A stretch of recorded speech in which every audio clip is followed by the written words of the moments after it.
Hello, and welcome back to another podcast episode of Nourishing Life with Salima. I'm so happy to bring you this week's interesting invitation, which has been a real treat for me to put together. And it's all about how to tap into your visual intelligence to envision your reality.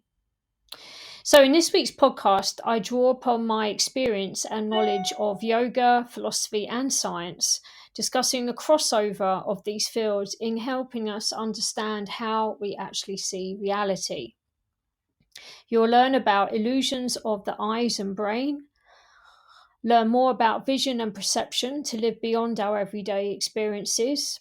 I've also included a TED talk with Donald Hoffman as an introduction to his work that I studied when I was studying vision science and perception at university. How to nurture your vision in nature, therapy for vision, and some daily eye hacks that I often give my eye patients when I am out on the road and in the community. So I hope that you will stay with me. Tapping into your visual intelligence, an invitation for nourishment. Use the light that is within you to revert to your natural clearness of sight. Lao Tzu. Tapping into your visual intelligence to envision reality. Our primary sense is vision, and one way of learning more about how our brain and mind sees our version of reality is to use optical illusions, visual illusions. And we're really seeing how we react to these illusions, and this is something that I studied in depth through my university research. So a quick bit of science then, to give you some baseline. The brain has two hemispheres, each divided into four lobes. Each lobe is largely responsible for different functions. For instance, the frontal cortex is responsible in how we make our decisions and how we plan. The temporal lobe is for language and memory, and the parietal lobe is for spatial awareness and spatial skills, where we see ourselves in space. And the occipital lobe is the one that's completely devoted to vision and the place where visual illusions happen. Now, if you're listening to this podcast, you will need to go over to the written part of this piece, because there is a beautiful image at the top of this piece. And I want you to look at the image at the top of this post and tell me, what do you see? Hopefully you'll see a series of ripples, because that's how your brain and your eyes are rigged. But why? Well, optical illusions deceive our brains and play tricks on our eyes due to the array of patterns, light, all creating a false sense of reality, as the image our brain processes isn't actually what's in front of us. So sometimes it can be the frequency. This is like a seamless array or seamless lines of circles. So however you look at it, if you're looking at it in the center and then you try and lift your vision up to the top of the image, it has like a rolling ripple effect. But that's an illusion. Philosophy and vision, we'll come back to this shortly, but philosophy and vision, and so philosophy and vision are more closely linked than you may have imagined. Our perception of ourselves and the world around us are formed from perception and cognitive experiences from childhood. Let's get clear, pardon the pun. As vision can be talked about or used about in two primary ways. Firstly, how we see things to navigate our daily lives and out in the world. And secondly, from a more philosophical perspective of how we want to envision ourselves and our lives to be. However, just like the mind, it is worth remembering that our eyes can also deceive us as well as aid us. And vision gives us our perceptions, which ultimately guides our behaviours. Therefore, understanding how we construct our world can greatly influence our behaviours, our habits, as well as our choices. My journey with visual perception and consciousness. Gazing out of the window into the beautiful surroundings of my campus at Cambridge, I found myself wondering how I actually got here. Coming to Cambridge as a mature student was partly due to my own love of philosophy and psychology, and wanting to understand more about the human condition from a scientific perspective. The other, to learn more about, unfortunately, my mother's Alzheimer's. However, I could not have anticipated what would come next, studying vision science. I remember the first day so well because we had the most gorgeous, handsome looking Australian walk in, and every woman in the room put her pen down. And he announced that he would be teaching us the statistics and vision modules. I have to say that Will's passion for both topics was contagious. And it was also during this time that I was introduced to the work of Donald Hoffman in visual perception and consciousness. Whatever reality is, it's not what you see. Professor of Cognitive Science, Donald Hoffman. So why should we be using philosophy, yoga, and science to understand our reality? Well, because each field has something similar to offer, and when put together, it can give us a greater understanding of the whole. Having studied about consciousness from an Eastern perspective and practices, I found it interesting to look at what the actual science had to say. Fascinated by Donald Hoffman's lab experiments, here was a cognitive neuroscience that came to the table with a mindful alternative approach that blended all these fields together with philosophy. I was completely hooked. In yoga, then, we're offered tools and insights to still the fluctuations of the mind. In these teachings, we are also made aware of the veil, Maya, in Sanskrit and yoga philosophy, which are where our deceptions and our perceptions reside that influence our behaviors. The veil of illusion, Maya. A yoga practice, or any mindful noticing activity for that matter, can help us cultivate some space between the fear-based and destructive chatter of the mind, referred to as chitta, as referenced throughout the 8 limbs of yoga philosophy by Patanjali. Especially in his first chapter on pure awareness. If you haven't read it, I definitely recommend it. It's a very old text, but one that I think you could easily resonate with. A quietening of the mind, then, that brings clarity can also have an impact to refresh, renew, and improve our vision and for our life.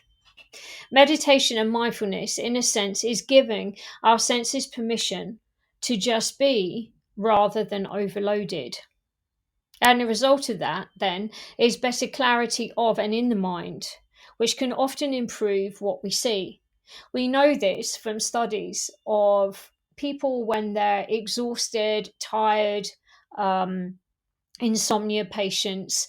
If you test their vision is likely to not be as good as someone that's had a good 6 to 8 hours sleep.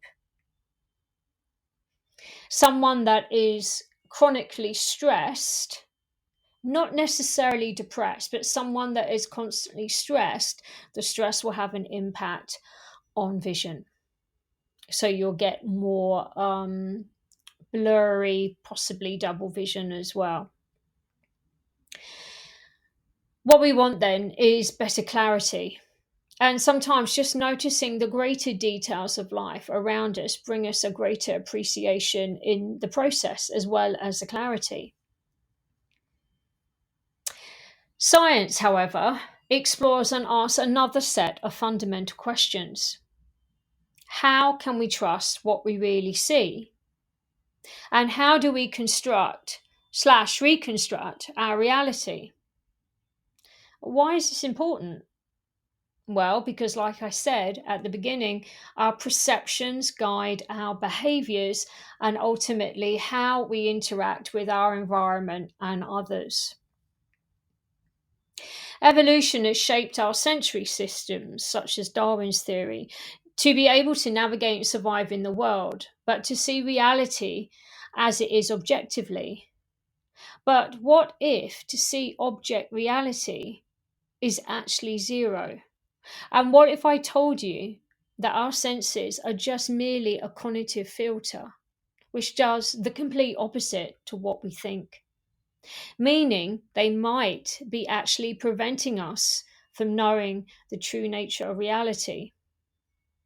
One of the classic experiments that highlights how we are visually fooled is one of the very first I conducted when I was at university, which was the hollow Einstein face mask experiment. A simple but timeless example of how our perception works because we live in a 3D world. Living in a 3D world, we interact in linear time with material objects where our senses contribute to our perception and shape how we see reality. Science and the work of Hoffman starts to focus on recognizing a fourth dimension: time, space and time. If we look at yoga and some other forms of spirituality, the teachings highlight how we might be able to live beyond the 3D experience. They offer us practices and insights to transcend limitations and stepping beyond our conventional understanding of reality. Spiritual teachings then see 5D as our natural state of being. It's seen as the ultimate goal, a state of oneness and a connection with everything, which again Hoffman touches upon in his explorations.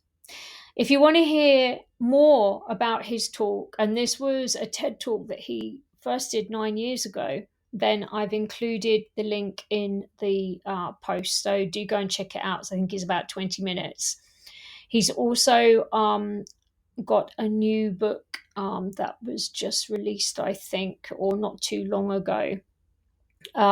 So I will pop the details of that in as well. And it's all about, have we been fooled through natural selection? And is that why we have a false sense of reality? Buddhism, yoga, and vision. So, bearing this concept in mind, it is easy to see why there might be a crossover from science into yoga and Buddhism in regards to how we envision the world, especially if we consider the important role of the pineal gland. Many yoga poses activate this organ, but did you know that this organ in the brain is also responsible for coding the light that enters our eyes? Another equally important part of this process is that when this happens, it automatically stimulates the brain's consciousness or perception. The crossover then into Eastern philosophy is that it is believed that when the light enters and kickstarts your metabolic process in the body, our root cause of unclear thinking and vision becomes evident, meaning our body remembers how we see. Does this therefore mean the same as removing the veil of illusion to uncover the real nature of reality? That is my question. So, should we be spending more time and research on exploring this concept? The concept of beyond our everyday experiences to cultivate greater possibilities. When you shift your focus from the physical world to the world of possibilities, everything changes. Basha. Engaging vision and your brain in nature. I've spoken about this many times, about the benefits of being in nature, near or on the water, because I live on the water, if you haven't listened before. And you can definitely check my other posts out there. But being in and or exercising in nature, green open spaces, beaches, being by or on the water, all have therapeutic effects for our bodies and minds, and especially our vision. While it's worth remembering that you should never look directly at the sun without protection, natural sunlight, especially first thing in the morning, is particularly good for the eyes and also setting our circadian rhythms. However, looking at the sun without protection can accelerate any cataract conditions as they thrive in UVB light. So please make sure you wear sunglasses, even in the winter, as I always say to my patients. That aside, there are other important factors to consider in terms of what nature can provide us with from a visual viewpoint. The lack of straight lines and urban shapes in particular, giving us a momentary respite. Visual variety in the scenery and the saturation of colours and shapes from nature, having an impact to how we see. Therapy for vision. Vision can often inform us of what needs to be addressed behaviourally as well as anatomically. Therefore, looking at the wholeness of you, in other words, the whole picture of your life and merely just not the symptoms, can determine the changes that you may need to heal your vision. And this is where a branch of optometry, referred to as behavioural optometry and integrated vision therapy, comes into play. It's not some hoo-ha therapy. It is based, you have to be a qualified optometrist to be able to practice this. But this therapy takes more of a holistic approach to trying to identify the root causes of visual problems, and along the way try to develop some natural strategies for treatment. Easy to follow exercises, diets, and changes in daily habits. Think of it like the psychology of how you see. And so often they will ask you questions about what happened to you as a child, if you wore glasses, if you had problems reading, if your parents were reading, if you went through any trauma, how you envisioned your life to be when you were growing up at school and university, and basically how you see your life now. So there's a lot of behavioral psychology aspects in this therapy, and it can reveal some potent parts of yourself to work on. So I definitely advise you to check that out. If you're struggling with your behavior, your psychology, and your eyes, and you've tried traditional optometry, then go and see a behavioral optometrist or go for integrated vision therapy. Myself, I've tried integrated vision therapy, and I have to say it has helped with some of the blurry vision that I've experienced as well. And part of that is due to being in menopause. I did do a recent post. If you're in perimenopause and menopause, there are things you need to know about your eyes. So please do check that out, and I will put a link in the post as well. Finally, to finish off this week's podcast, I just want to touch upon a few simple hacks that I give to my eye patients when I'm out on the road. And there's a lot of stuff out on the internet, and you can be saturated with eye exercises and yoga eye exercises. But these are just very, very basic hacks that I do every day. And I have to say, I'm a bit of an advocate for natural vision. And what I mean by that is, if you wear contact lenses like me, or you wear glasses, have a whole day where you're not wearing anything, or at least half a day where you're not wearing glasses or contact lenses. Obviously, not if you need to drive somewhere and you need glasses. That's not what I'm saying. So if you need glasses for driving or contact lenses, wear them. But if you're going to be like around your house, your flat, your home, or just pottering in the garden, go outside. That's also a great thing to do with no glasses or contact lenses. Let the natural light get to your eyes. And also just try and use your eye muscles in a different way. So think of it like this. This is what I say to my patients. You have a refraction, an eye prescription in front of your eye lens, in front of the lens of your eye, to help you focus, to help you see. It's only an aid. It doesn't help the root cause of why you're having visual disturbances, or short-sightedness, long-sightedness, astigmatism, dry eyes. It's not getting to the root cause of that. It's just a tool, and it's a quick tool to help you see what you need to see to navigate your day.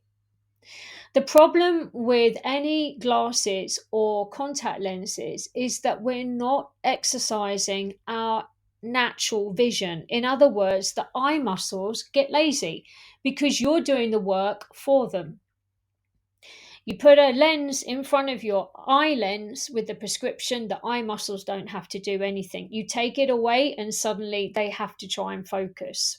So in behavioral optometry and integrated vision therapy, they recommend trying to do some exercises and just using your natural vision. And that may help. And in a lot of cases, in a lot of case studies, it has helped people regain some of their vision, or at least stabilize it. The one thing that I do quite often, and the one thing I give to my patients, is the near and distant viewing. So you can either stand or sit by an open window with a clear view of the horizon. You can even do it sitting on your sofa if you're a distance away from the TV. And then what you do is you hold your finger out in front of you, basically reading. So a reading distance is one of your arms with the bent elbow. That's the classic read. So you look at the tip of that finger, and then you look over the top and you look to the TV, or you look out onto the horizon.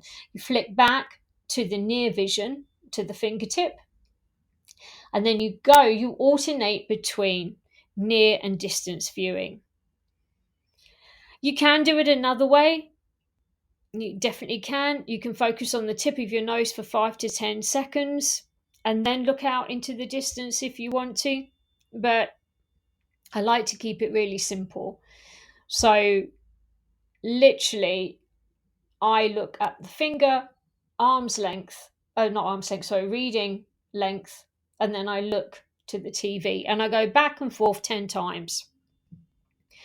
And it's really easy to do, but that is then working your eye muscles.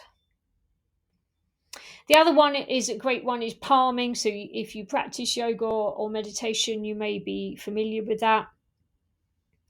You can sit quietly with your eyes closed, rub the palms of your hands quite vigorously until they become warm, and then place them gently over your eyelids.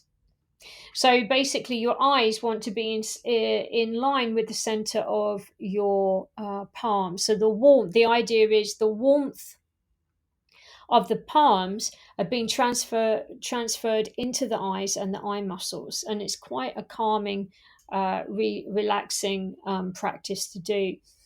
And then basically your fingertip should be around the third eye, so center of the forehead. And then the other thing, which is equally important, is blink. Have periods of the day where you're blinking for about 10 times very quickly. Then just close your eyes and relax for 20 seconds. Take your attention to your breath and then do it again. regular blinking just helps keep the lubrication, keeps the lubrication in the tear ducts, and everything circulating basically. And that's what we need, especially as we get older. Now, there was one other thing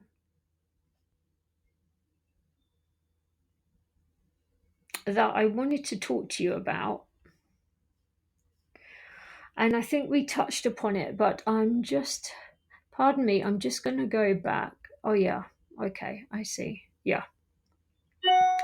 So when I talked about the pineal gland,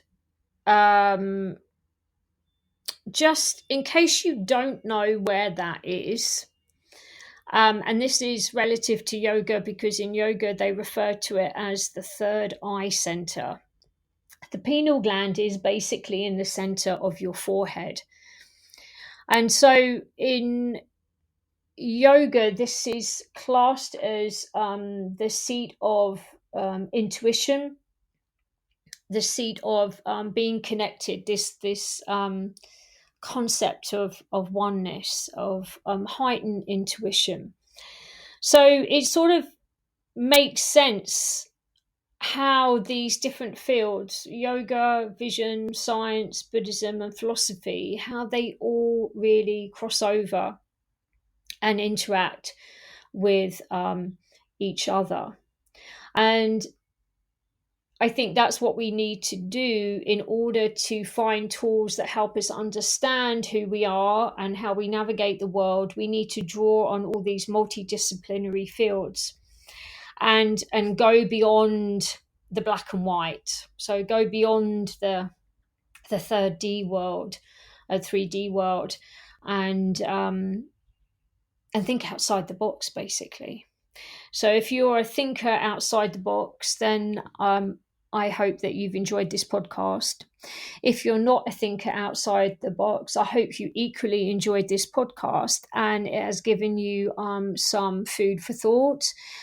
Let me know in the comments. And yeah, I hope that this has been in some way beneficial for you and has got you to maybe think about your vision in a slightly different way. Nourishing Life is a combination of a contemplative podcast, and here I explore the curiosities and complexities of life, providing various insights from science, nature, Zen, and various philosophies to help heal and inspire longevity. And all of this comes to you from my floating lodge on the water in Cambridge. Until next time, thank you for reading, sharing, and listening.